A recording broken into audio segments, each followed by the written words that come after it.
Jake Martinez sat in his small apartment, staring at his phone screen. The blue light made his tired eyes hurt, but he kept scrolling anyway. Another friend had posted pictures of their family vacation. Another coworker shared photos of their weekend barbecue with friends. Everyone seemed so happy, so connected. He put his phone down and looked around his place. The apartment wasn't bad. It had a nice view of the city and enough space for one person. But that was the problem. It was designed for one person, and Jake was getting tired of being alone all the time. 3 years had passed since his divorce. At first, he thought living alone would be great. No one to argue with about what to watch on TV.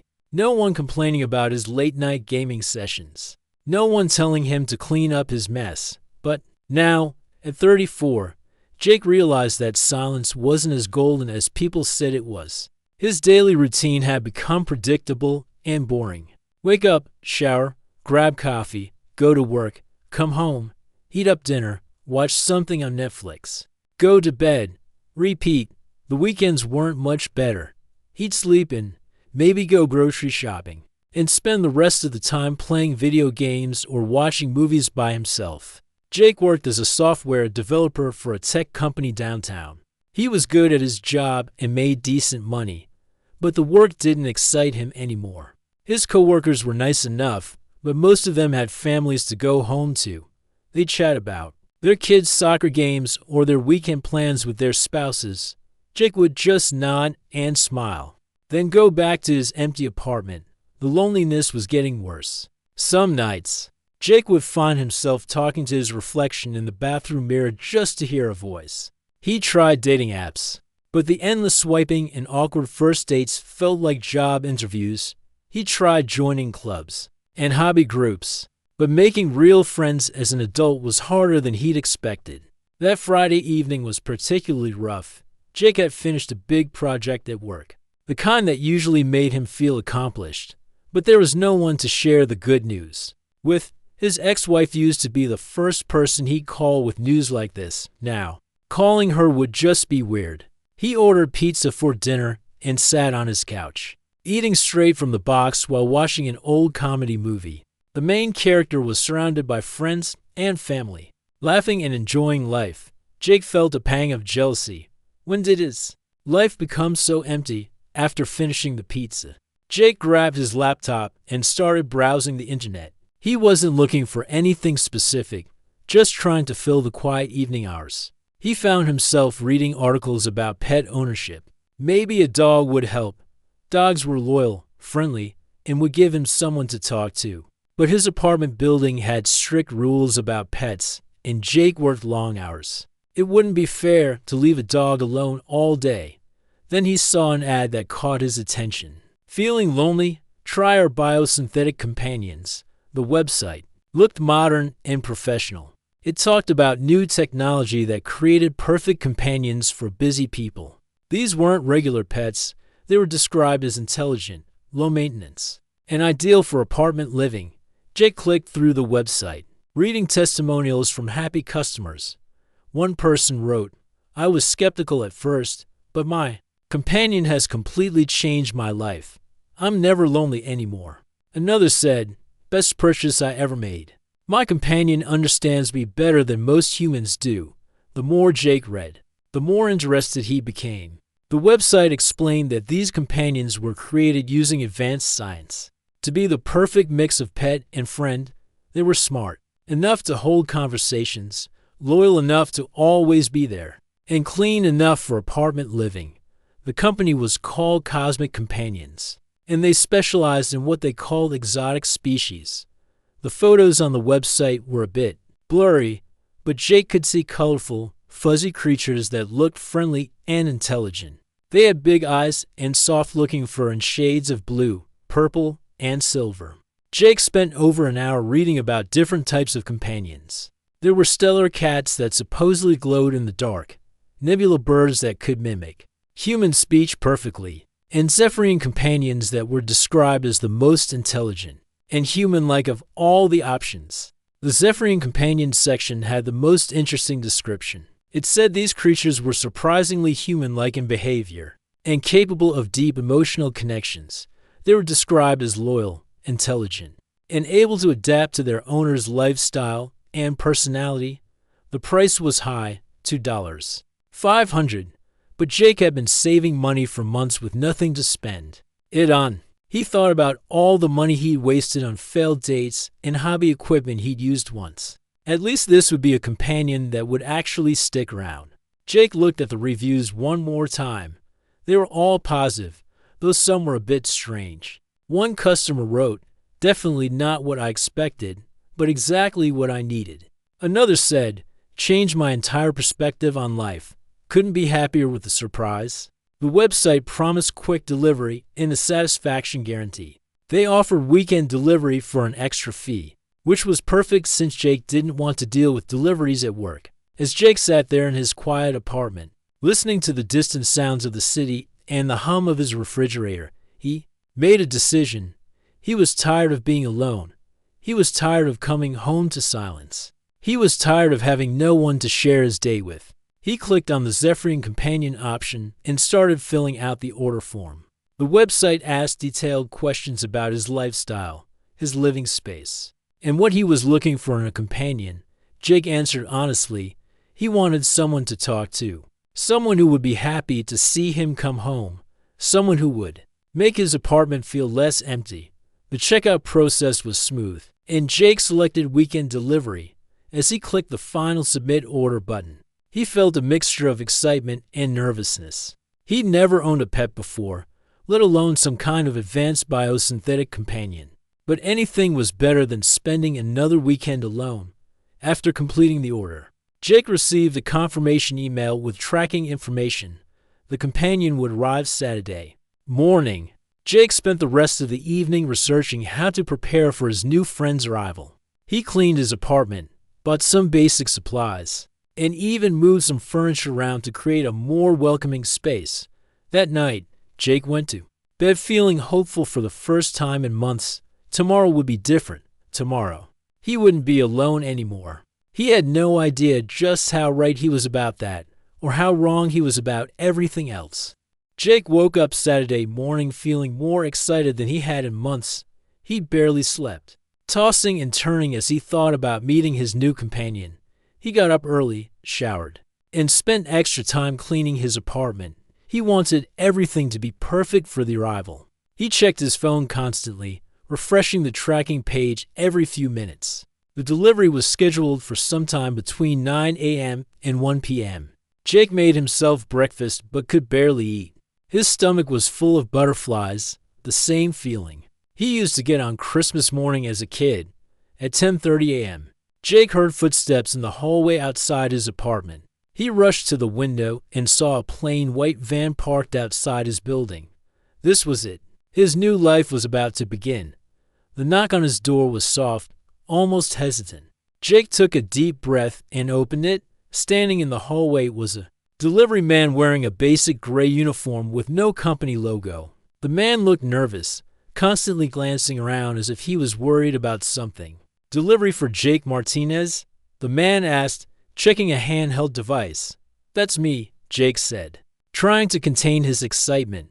The delivery man wheeled in what looked like a large pet carrier, but it was unlike anything Jake had ever seen.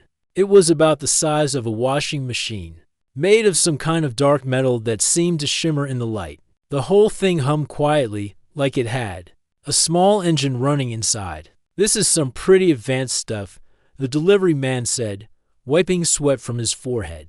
"Never delivered anything like this before." Jake noticed the carrier had a digital display on the front showing numbers and symbols he didn't recognize. The screen showed readings that looked like temperature and pressure measurements, but the units were unfamiliar. "Is this normal?" Jake asked, pointing at the display. "Look, buddy, I just deliver the packages," the man said quickly. "The instructions say to give you this." He handed Jake a small device that looked like a remote control, but with only one button. "Press this when you're ready to open it, and, good luck." The delivery man seemed eager to leave. He was already backing toward the door as he spoke. "Wait," Jake said. "Don't you need me to sign something?" "Already taken care of," the man replied.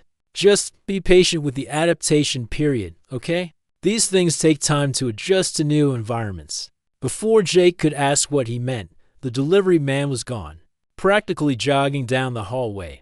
Jake could hear his footsteps echoing in the stairwell as he rushed away. Jake closed the door and stood there staring at the strange carrier.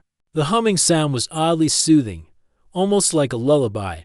He could hear movement inside, but it didn't sound like any animal he'd ever heard. There were soft rustling sounds, and what almost sounded like whispers. He picked up the remote control device and examined it. It was smooth and warm to the touch, with that same shimmering quality as the carrier. The single button was marked with a symbol that looked like a star. Jake's heart was racing. He'd been imagining this moment all week, picturing a cute, furry creature that would jump into his arms and instantly become his best friend. But now, standing in front of this high-tech container, he felt nervous. "Okay, little guy," he said aloud, trying to calm himself. "Let's meet each other." He pressed the button. The carrier made a soft beeping sound, and the humming got louder. Lights flashed on the display, and Jake could hear mechanical sounds from inside. Like locks being released, the front panel of the carrier began to slide open slowly, revealing darkness inside. Jake held his breath, waiting for his new companion to emerge. He expected to see a colorful, fuzzy creature like the ones in the website photos. Instead, he saw a pale hand reach out from the darkness. What the Jake stumbled backward, bumping into his coffee table. A figure slowly stepped out of the carrier, and Jake's world turned upside down. It wasn't a pet at all. It was a person. Well, sort of a person. She was about average height for a woman, but that's where the similarities to humans ended. Her skin was a pale blue color that seemed to glow softly in the light. Her hair was silver and moved strangely, like it was floating underwater even though there was no wind. Her eyes were large and violet, like nothing Jake had ever seen before. She wore a simple outfit that looked like it was made of liquid metal. It fit perfectly and seemed to change color slightly as she moved. She looked around Jake's apartment with curiosity, taking in every detail. "Greetings," she said, her voice musical and strange. Her accent was unlike anything Jake had heard before. "I am Zira. I believe there has been some form of administrative error." Jake stood frozen, his mouth hanging open. His brain couldn't process what he was seeing. Had he ordered a person? Was this some kind of joke? Was he dreaming? What? Who are you?" Jake stammered. Zira tilted her head, studying him with those unusual violet eyes. "I was told I would be meeting someone who requested companionship," she said, her English improving with each word. "But I suspect you were expecting something quite different." Jake looked back at the carrier, then at Zira, then back at the carrier. "I ordered a pet," he said weakly.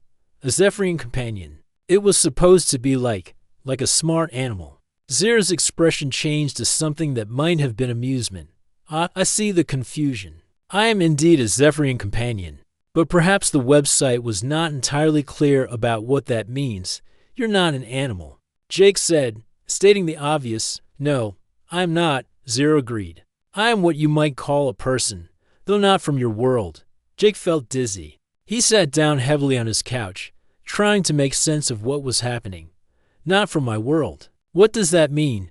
Zira remained standing, her posture perfectly straight. "I come from a place very far from here. My people have been studying humans for some time. We find your species fascinating." "Your people?" Jake repeated. "Yes, we have learned much about humans through your broadcasts, your internet, your books. We wanted to understand why beings who live so close together often feel so alone." Jake stared at her. "Are you saying you're an alien? If that is your word for someone from another world, then yes," Zira said simply. The room fell silent except for the continued humming of the carrier. Jake's mind was racing. This had to be some kind of elaborate prank. Maybe his friends had hired an actress. Maybe it was a new reality TV show. Maybe he was having a breakdown.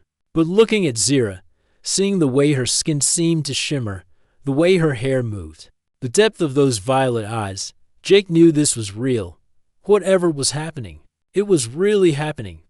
"I apologize for the confusion," Zero said, noticing his shocked expression. I was told the humans who request our services are usually prepared for our arrival. It seems there was a mistake with your order. Jake found his voice.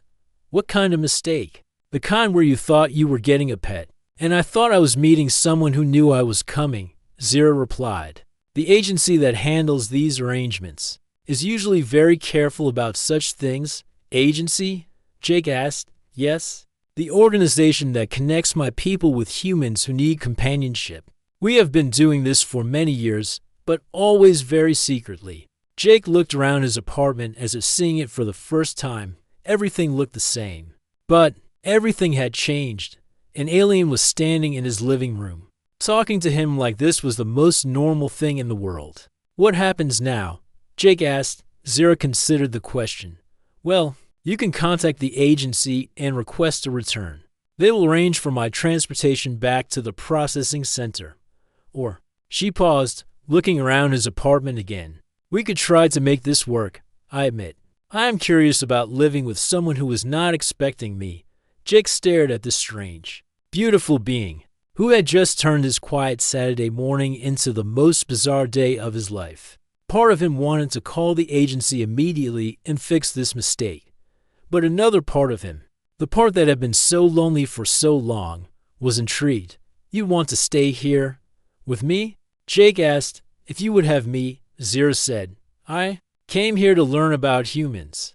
Perhaps learning about one who is surprised by my presence would be even more interesting. Jake looked at her standing there, alien and impossible, but somehow not threatening.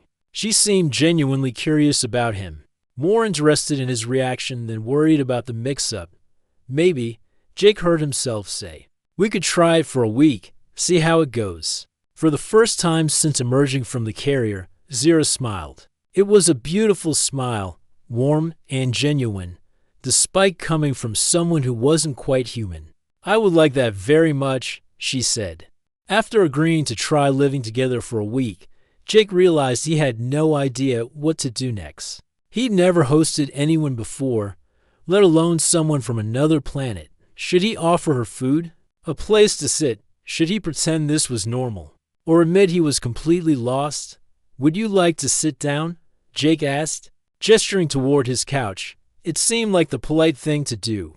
Zero nodded and moved toward the couch. But instead of sitting normally, she perched on the very edge. With perfect posture, her back was completely straight, and she kept her hands folded in her lap. She looked like she was ready to jump up at any moment. You can relax, Jake said, sitting down beside her but keeping a respectful distance. Make yourself comfortable. I'm comfortable, Zero replied, though she clearly wasn't. This is how my people typically sit. Jake watched her for a moment. She was looking around his apartment with intense curiosity, her violet eyes taking in every detail. She seemed particularly interested in his collection of movie posters on the wall and the stack of books on his coffee table. So, Jake said, trying to break the awkward silence. You're really from another planet? Yes, Zero said simply. My world is called Zephyria. It is very different from Earth. How different? Jake asked. Zero thought for a moment, as if trying to figure out how to explain something complicated in simple terms. We do not have cities like yours. We live in harmony with our environment. Our technology is integrated into nature rather than replacing it. That sounds nice, Jake said. Why did you leave? I did not leave permanently, Zero explained. I am here for educational purposes. On my world, I'm what you might call a student. I study other species and their cultures. Jake was starting to understand. So this is like school project. In a way, yes, Zero said. My people have been fascinated by humans for many years. We have watched your broadcasts, studied your internet, read your books. But we wanted to understand you better. What do you want to understand about us? Zero's expression became more serious. Humans are unique among the species we have observed. You live in groups, yet many of you feel alone. You have amazing technology that connects you to others, yet you often feel disconnected. You have the capacity for great love and friendship, yet you struggle to find it. Jake felt a strange mix of embarrassment and validation. She was describing his exact problem. being surrounded by people but feeling isolated. We wanted to learn why this happens, Zero continued. The best way to understand a species is to live among them, so we created a program where young Zephyrians, like myself, come to Earth to live with humans who need companionship. How long has this been going on? Jake asked. For about 50 of your years, Zero said. We have helped thousands of humans, and in return, we have learned much about your species. Jake was amazed. So there are others like you living with humans right now? Yes, though not many. We are very careful about who we choose. The humans who participate usually know what they are getting. They go through a screening process and are prepared for arrival. But not me, Jake said. No, not you, Zero agreed. There seems to have been an error in the system. The website you used was supposed to be for humans who had already been approved for the program. Jake thought about the strange reviews he'd read, the ones that talked about unexpected surprises and life-changing experiences. Now they made sense. What was supposed to happen? Jake asked. Typically, a human would go through interviews and background checks. They would be told about our true nature and given time to prepare. Then one of us would be matched with them based on compatibility. And instead, I just clicked by now thinking I was getting a pet. Exactly, Zero said, and Jake thought he detected a hint of amusement in her voice. Jake leaned back on the couch, running his hands through his hair. This is insane. I mean, aliens are real, and one of them is sitting in my living room because of a website glitch. I understand this is overwhelming, Zero said. If you prefer, I can contact the agency and arrange to return to the processing center. They will likely place me with someone who was properly prepared. Jake looked at her sitting there, so formal and polite, but clearly intelligent and genuinely interested in his world. Despite the bizarre circumstances, he realized he wasn't ready for her to leave. What would happen to you if you went back? He asked. I would wait for another assignment, Zero said. It might take several months, possibly longer. The program is quite popular among my people. And what would happen if you stayed here? Zero's expression brightened slightly. I would continue my studies. I would learn about human behavior by observing you and participating in your daily life. In return, I would provide companionship and assistance with daily tasks. What kind of assistance? Whatever you need, Zero said. Cooking, cleaning, organizing. Some humans teach us about their work, and we help them be more efficient. Others want someone to talk to about their problems. Each relationship is different. Jake thought about his empty apartment, his lonely evenings, his boring routine. And you'd actually want to do that. Just hang out with me. Yes, Zero said without hesitation. I find humans fascinating. Your emotions, your creativity, your capacity for both great kindness and terrible cruelty. You are complex beings, and I want to understand that complexity. What about the fact that I wasn't prepared for this? That I thought you were going to be a pet? Zero was quiet for a moment. Actually, that makes you more interesting to me. Most humans who participate in our program have expectations about how I should behave. They have studied our species and have preconceived notions. But you have no expectations. You are seeing me as I truly am. Jake found himself smiling. You know, this is the most interesting conversation I've had in months. Really? Zero asked, leaning forward slightly. Tell me about your typical conversations. Well, at work, we mostly talk about projects and deadlines with my neighbors. It's just small talk about the weather. I don't really have close friends to talk to about important stuff. This is exactly what we want to understand, Zero said, her scientific curiosity clearly engaged. You are surrounded by other humans, yet you feel alone. Why do you think this happens? Jake thought about it. I guess it's hard to make real connections. People are busy, they have their own lives, and it's scary to be vulnerable with someone. What if they don't like the real you? But you are being vulnerable with me right now, Zero pointed out. Yeah, but you're not really human. I mean, no offense.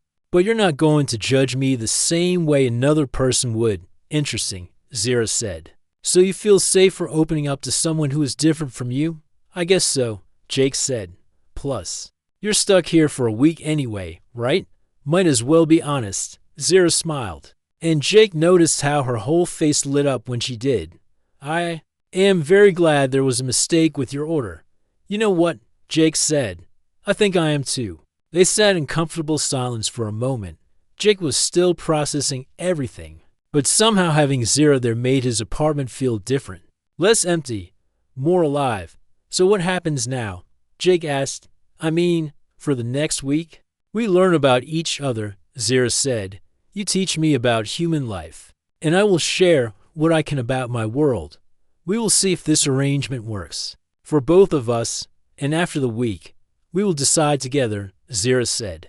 If you are happy and I am learning, perhaps we can make it permanent. If not, I will return to my people with no hard feelings. Jake looked around his apartment, imagining what it would be like to have someone to come home to every day. Someone who was genuinely interested in his life and thoughts. Someone who wouldn't judge him for his quirks or his failures. Okay, he said, let's try it. But I have to warn you, I'm probably pretty boring compared to whatever you're used to.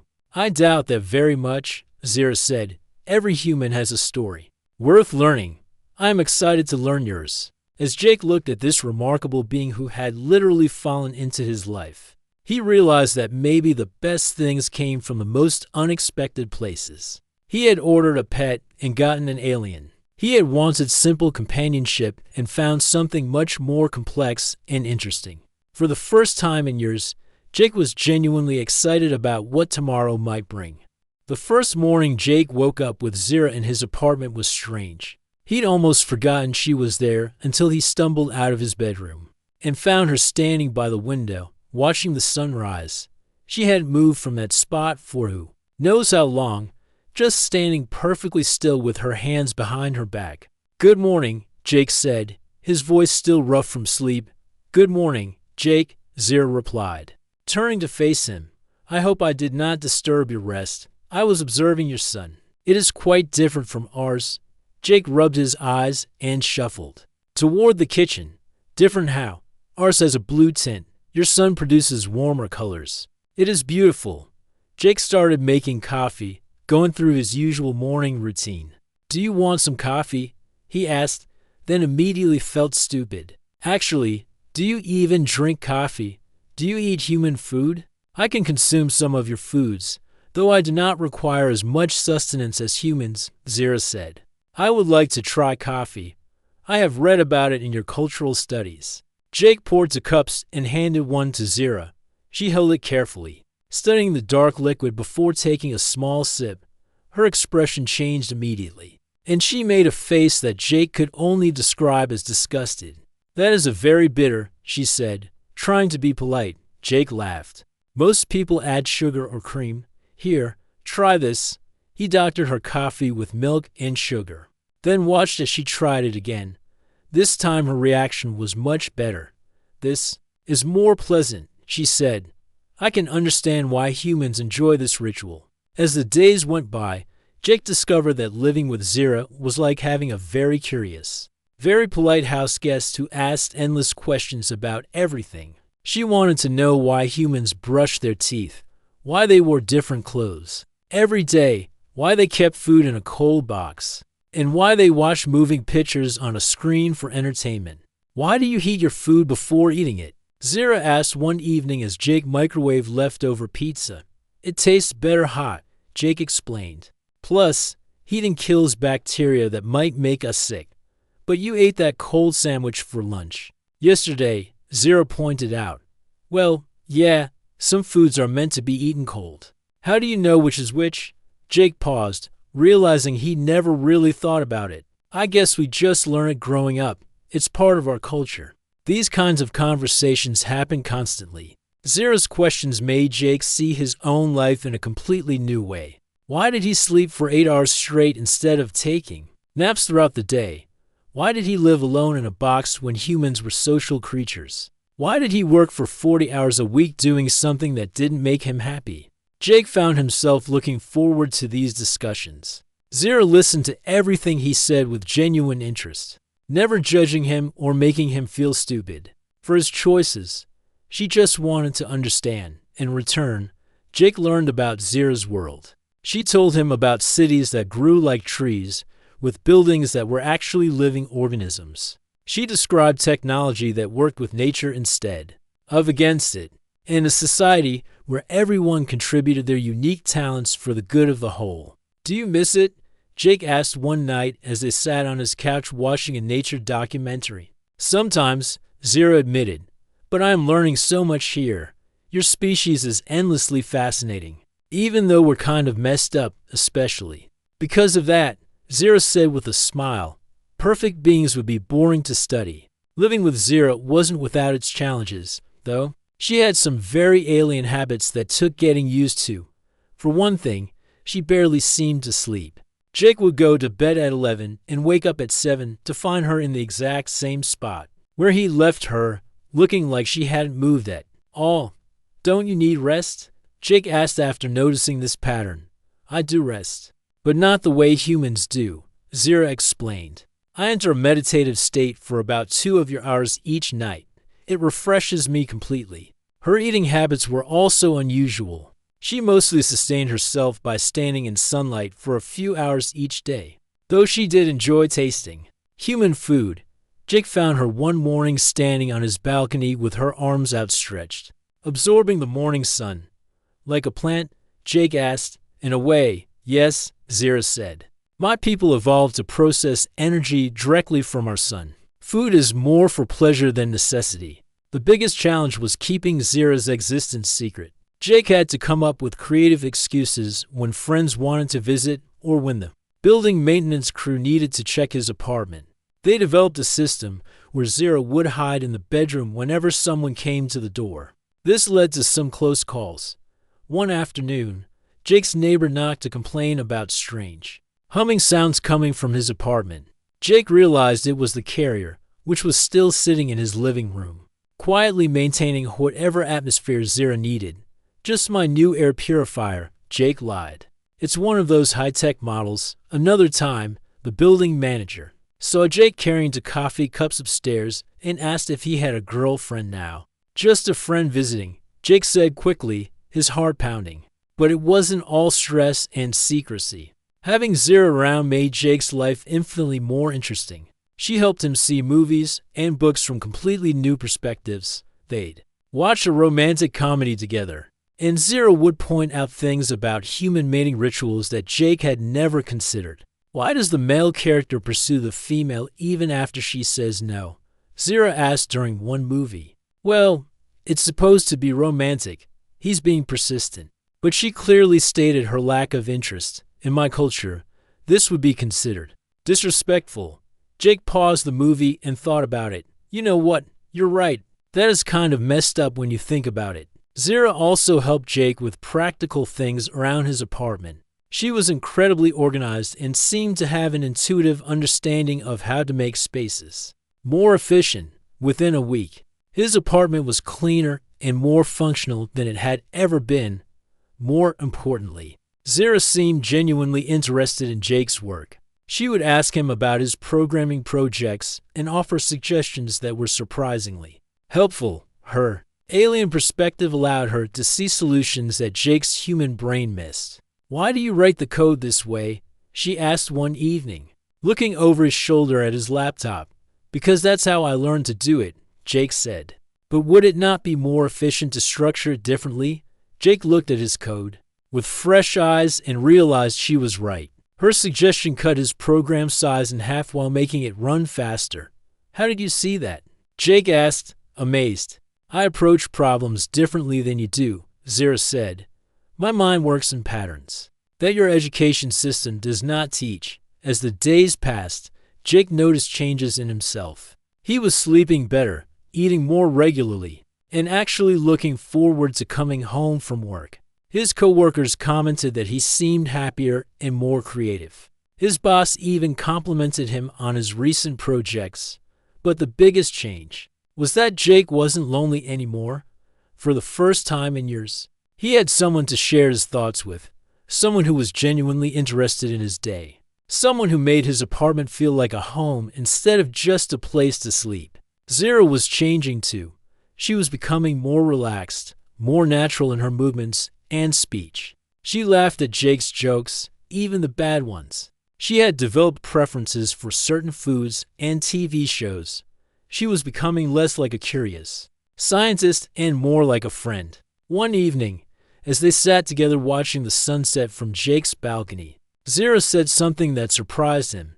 "I think I am beginning to understand human loneliness." She said quietly, "What do you mean? When you go to work each day, I feel something I have never experienced before.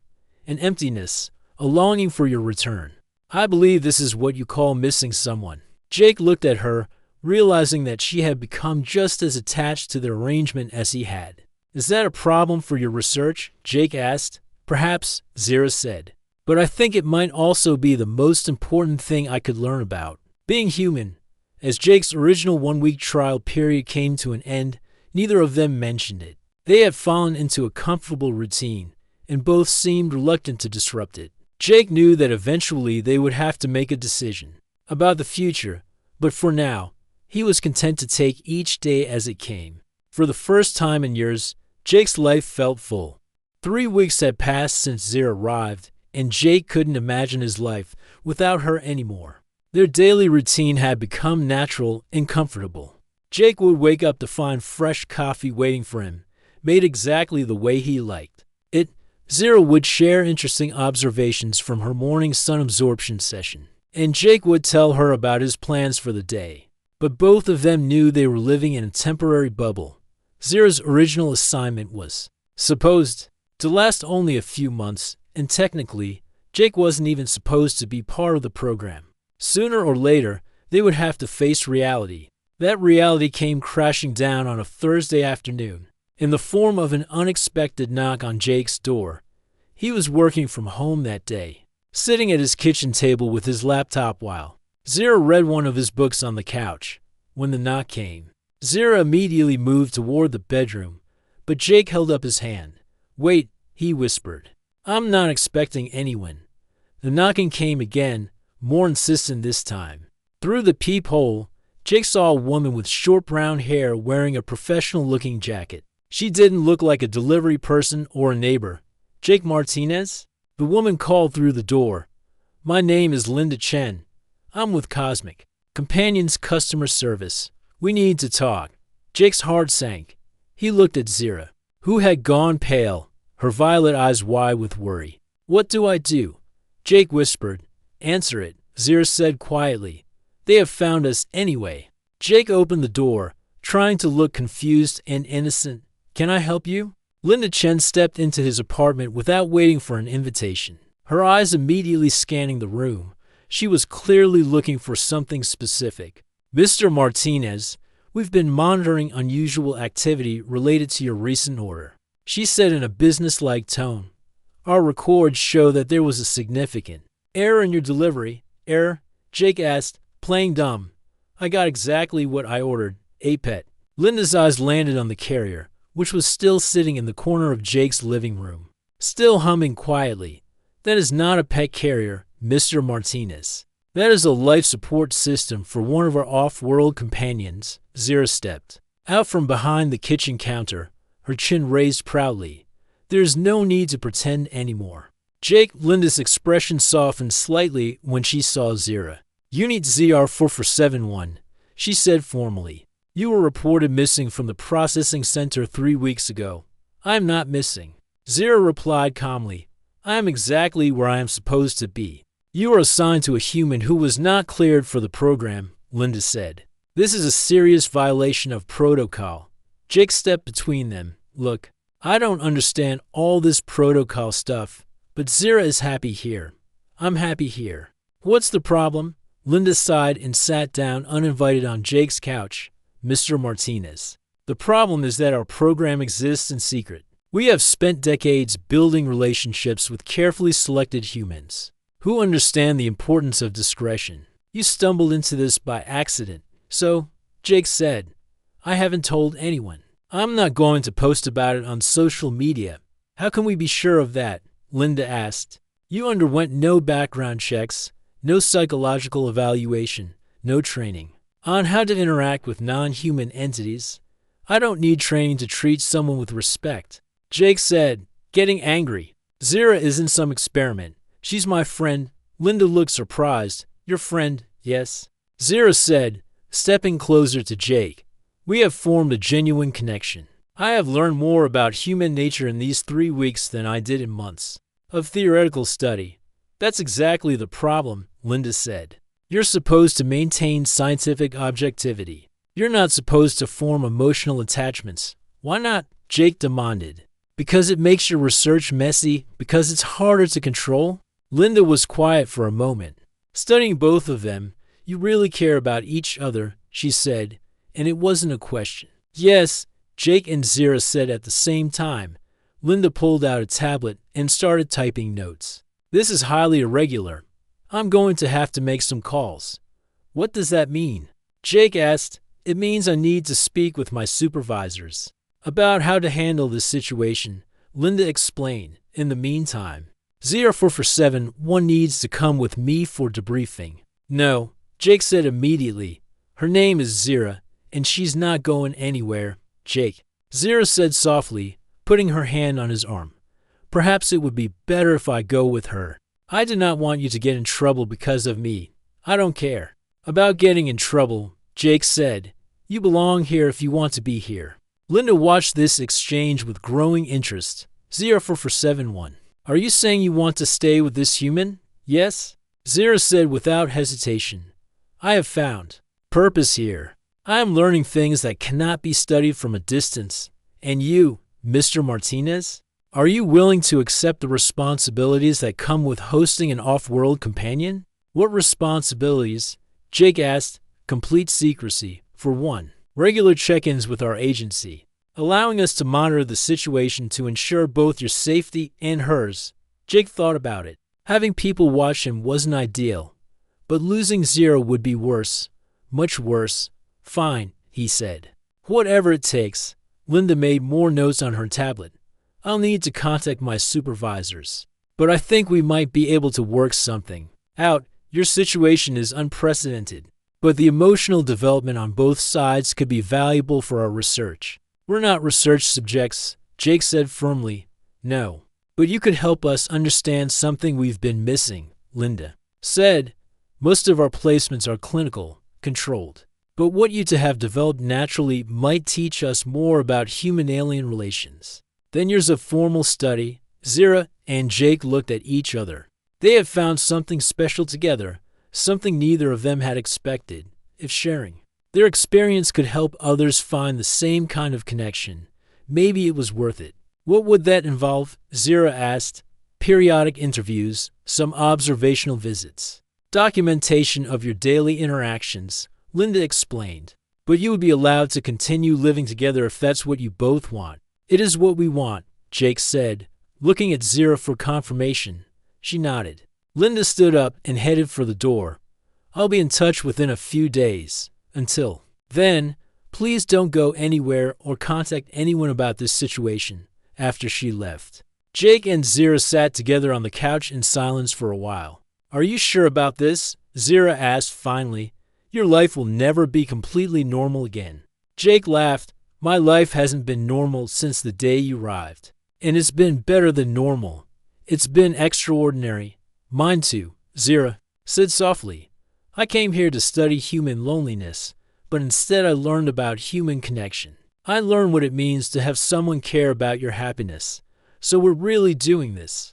Jake asked, making it official. If they will allow it. Yes, Zira said. I cannot imagine returning to my old life now. 2 days later, Linda returned with a contract and a smile. Congratulations, she said. You've both been approved for permanent placement. Really? Jake asked, hardly believing it. My supervisors were fascinated by your case, Linda explained. The natural development of your relationship has provided insights we never could have gotten from our controlled studies. You're going to help us improve the program for everyone. As Jake signed the papers that would officially make Zira his companion, he thought about how dramatically his life had changed. 3 weeks ago, he had been lonely, bored, and stuck in a routine that felt meaningless. Now he had purpose, companionship, and a future that promised to be anything but boring. No regrets? Zira asked as Jake signed the last page. None, Jake said firmly. Best mistake I ever made. Zira smiled. That beautiful smile that had become such an important part of Jake's daily life. I prefer to think of it as the best accident that ever happened to both of us that evening. As they sat together watching the sunset from Jake's balcony, Jake updated his social media status to in a relationship. His friends would assume he had found a human girlfriend, and Jake was fine with that. The truth was too extraordinary for most people to believe anyway. Zira, meanwhile, sent a message to her family back on Zephyria, explaining that she had learned the most important lesson about humans. They weren't looking for perfect companions. They were looking for someone who saw them, understood them, and chose to stay despite their flaws.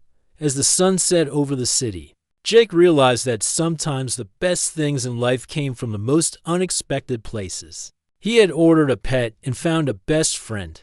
He had wanted simple companionship and discovered something deeper and more meaningful than he had ever imagined possible. Looking at Zira beside him, her silver hair catching the last rays of sunlight, Jake knew that his lonely days were over. Whatever challenges lay ahead, they would face them together, and that made all the difference in the world.